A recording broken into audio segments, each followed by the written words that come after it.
ఆంధ్రప్రదేశ్లో పాలన ఇకపై మరింత స్మార్ట్గా మారబోతోంది. టెక్నాలజీ అంటే కేవలం కంప్యూటర్లు మాత్రమే కాదు, అది సామాన్యుడి సమస్యకు పరిష్కారం చూపే ఆయుధమని నమ్మి ముఖ్యమంత్రి చంద్రబాబు నాయుడు పాలనలో సరికొత్త విప్లవానికి నాంది పలికారు.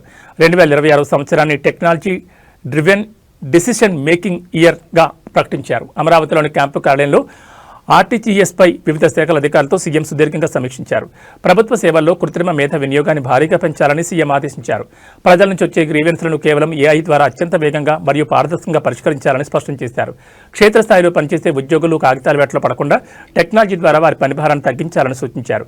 సాంకేతికతపై పట్టులేని వారికి ప్రత్యేక శిక్షణ ఇచ్చి వారిని కూడా డిజిటల్ బాట పట్టించాలని అధికారులకు దిశానిర్దేశం చేశారు. ఏపీ ప్రభుత్వం ప్రయోగాత్మకంగా చేపట్టిన వాట్సాప్ గవర్నెన్స్ అద్భుత ఫలితాలు ఇస్తోంది. ప్రస్తుతం దీని ద్వారా 878 రకాల సేవలు అందుబాటులో ఉన్నాయని, ఇప్పటికే 1.43 కోట్ల మంది ప్రజలు ఈ సేవలను వినియోగించుకుంటున్నారని అధికారులు సీఎంకు వివరించారు. సమావేశం చివరిలో వైద్యం, వ్యవసాయం, రెవెన్యూ మరియు అగ్నిమాపక వంటి కీలక శాఖల పనితీరును కూడా సీఎం సమీక్షించారు. డేటా ఆధారంగా నిర్ణయాలు తీసుకోవడం ద్వారా ప్రభుత్వంలో జవాబుదారీతనం పెరుగుతుందని ఆయన ఆశాభావం వ్యక్తం చేశారు. మొత్తం మీద 2026 నాటికి ఏపీ పాలనలో ఏఐ మరియు డేటా అనలిటిక్స్ కీలక పాత్ర పోషించబోతున్నాయని అర్థమవుతోంది.